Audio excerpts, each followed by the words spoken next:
Dans Romains 6,6, nous voyons comment Dieu agit à l'égard de toute cette question du péché. Notre vieil homme, le corps du péché et le péché. Notre vieil homme a été crucifié avec lui. Et puisque notre vieil homme est mort, alors le corps du péché a été rendu inopérant, afin que nous ne soyons plus au service du péché. Dieu ne traite pas directement le corps du péché ni le péché, mais notre vieil homme, et puisqu'il est mort, le corps du péché est rendu inopérant. Souvenons-nous que pour résoudre le problème du péché, Dieu n'agit pas sur le péché directement, mais dans le pécheur. C'est pourquoi l'Écriture parle de la délivrance du péché au lieu de la victoire sur le péché. Les termes affranchis du péché et mort au péché montrent que le péché est toujours là, mais que nous en sommes délivrés. La délivrance est si complète que Jean écrit « Quiconque est né de Dieu ne peut pécher. Il ne le peut pas. » 1 Jean 3,9.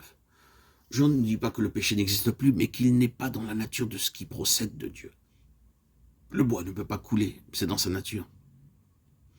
Il en sera tout autrement si une main le maintient dans l'eau. Ce qui est en Christ ne peut pas pécher, ce qui est en Adam peut pécher et le pourra toujours.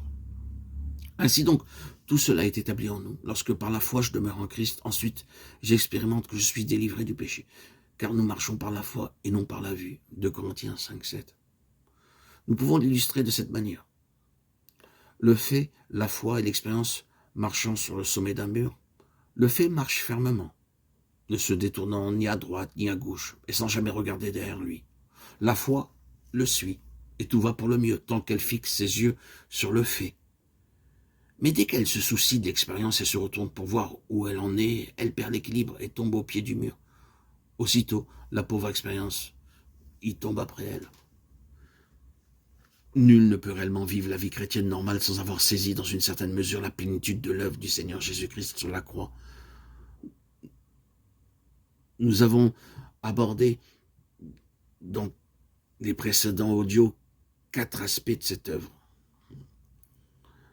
Revoyons-les de nouveau, très brièvement. Nos péchés, on ne peut être chrétien si nos péchés n'ont pas été traités et lavés par le sang de Jésus-Christ. Nous-mêmes, ce n'est pas seulement la question de nos péchés qui a été réglée par sa mort, mais c'est aussi notre vieil homme qui a été crucifié avec lui. Il est possible d'être chrétien sans avoir saisi cette chose, mais nous serons des chrétiens misérables. Notre volonté, cette volonté propre, a aussi été traitée à la croix. En acceptant cela par un don de nous-mêmes au Seigneur, nous ne serons plus gouvernés par cette volonté du moi. Il lui sera alors possible de manifester sa volonté dans notre vie. Et quatrièmement, notre vie naturelle. La croix nous a délivrés de la loi. Le Seigneur a aussi traité nos capacités naturelles. Nous parvenons à un stade où nous n'osons plus nous confier en nous-mêmes. Nous sommes conscients que nous ne pouvons rien faire de manière naturelle pour plaire à Dieu. Ces 4 points sont fondamentaux et nous ne pouvons pas vivre une vie chrétienne normale sans les avoir vus et expérimentés. Qui me délivrera? C'est le cri de Romains 7. Mais Romains 8 nous donne la réponse. Paul glorifie Dieu en s'écriant « Grâce soit rendue à Dieu par Jésus-Christ notre Seigneur ». Romains 7, 25. Ainsi, nous apprenons que la vie que nous devons vivre, c'est seulement la vie de Jésus-Christ. La vie chrétienne, ce n'est pas que nous vivions notre vie comme Christ ou d'essayer d'être comme Christ, non, non. C'est Christ qui nous donne sa puissance pour vivre de sa propre vie.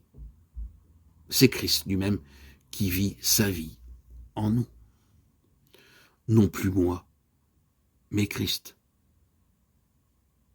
Galates 2:20.